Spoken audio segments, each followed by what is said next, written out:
The battle that history forgot. 7,000 men vanished in a single night.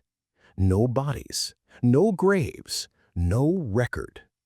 The most brutal massacre in American history happened right under your nose, and the government has spent 160 years making sure you never heard about it. What I'm about to show you will shatter everything you think you know about the Civil War, because this wasn't just a battle. This was systematic extermination. And they built your favorite shopping mall right on top of the evidence. Stay with me for the next 15 minutes, because by the end, you'll understand why this cover-up reaches all the way to the White House, and why they're still killing to keep it secret. This is the story they never wanted you to hear. I'm standing in what looks like an ordinary field in Pennsylvania. Kids play soccer here. Families have barbecues. But 16 years ago, this ground was soaked in blood. So much blood that locals called it the Red Mile. Welcome to Battlefield Journeys. I'm your guide through the darkest corners of history, the places where humanity showed its true face. The stories they buried so deep, most people think they're just legends. But legends don't leave mass graves. Legends don't require government cover-ups. And legends definitely don't get you assassinated for asking too many questions. Buckle up, because what happened here makes Gettysburg look like a playground fight. It started with a parking lot, 2018, a Walmart expansion in Millersville, Pennsylvania. Construction workers hit something hard with their excavators, not rock, not tree roots, bones. Hundreds of them, arranged in perfect military rows, 6 feet deep. The police called the police, the FBI called someone else.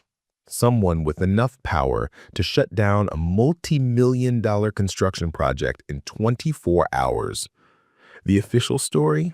Native American burial ground. Nothing to see here. But Sarah Chen, a forensic anthropologist, was already on site, and what she found would haunt her for the rest of her life. These weren't Native Americans, she told me last year. The bone structure, the dental work, the fabric remnants still clinging to the skeletons. These were Union soldiers, all of them shot in the back of the head, execution style. 7,000 skeletons, all bearing signs of execution, all buried in the exact spot where, according to every history book ever written, absolutely nothing happened. But Sarah Chen made a mistake. She started asking questions. And 3 weeks later, she was dead. But what she discovered before they silenced her, that's where this story really begins. September 23rd, 1862. The Battle of Millersville Ridge. You've never heard of it because it was erased from every record, every archive, every memory.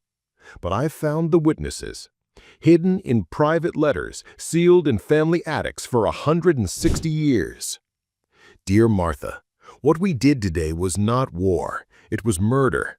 Colonel Morrison ordered us to strip the Confederate prisoners naked, line them up, and I cannot write the rest. God forgive us all. 7,000 Confederate soldiers surrendered after a 3-day siege. They laid down their arms. They raised white flags. They followed the rules of war.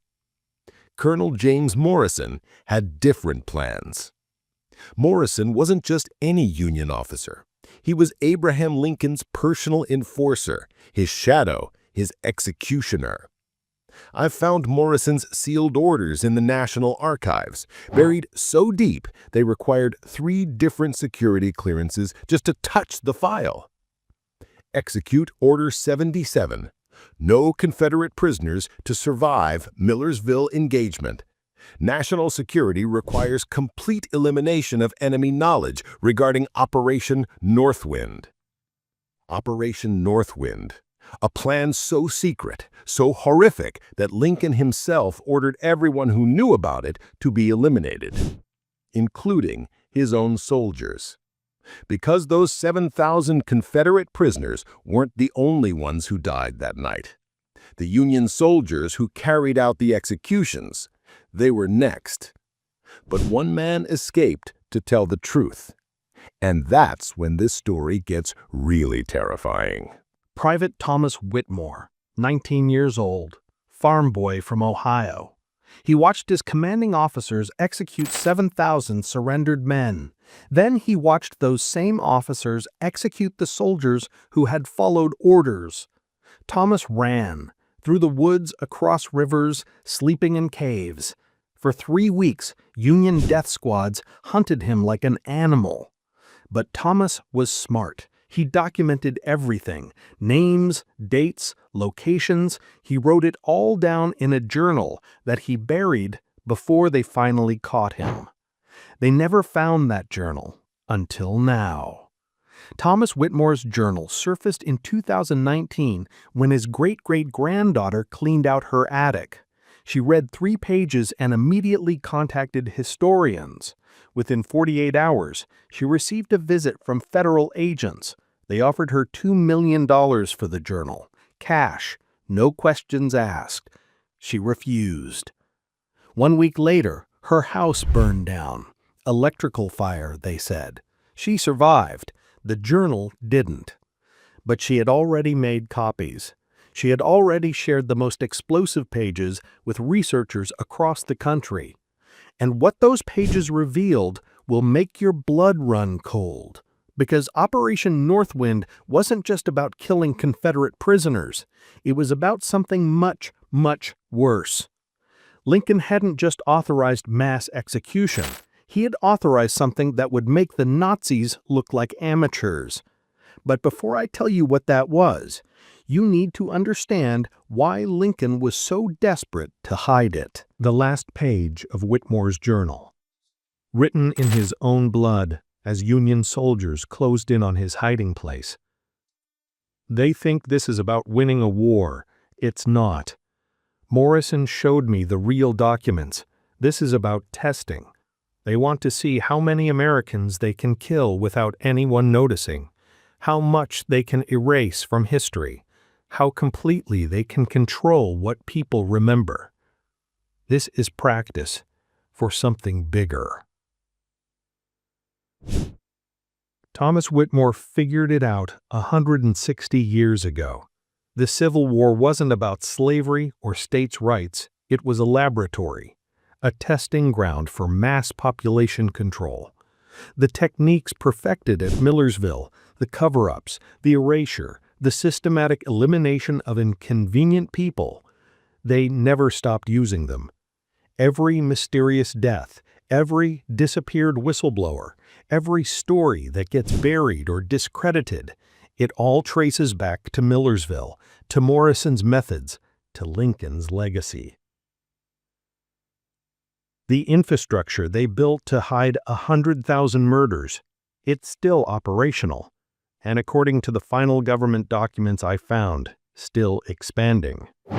They're not just erasing history anymore. They're writing the future. And we're all test subjects. I've shown you 7,000 graves that don't exist. A massacre that never happened. A president who authorized genocide. But this isn't really about the past. It's about right now. It's about the stories they're erasing while you're watching this video. Thomas Whitmore died trying to preserve the truth. Sarah Chen died trying to uncover it.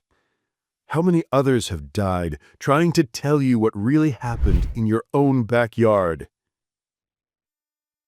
The question isn't whether they're still covering things up. The question is what they're covering up next.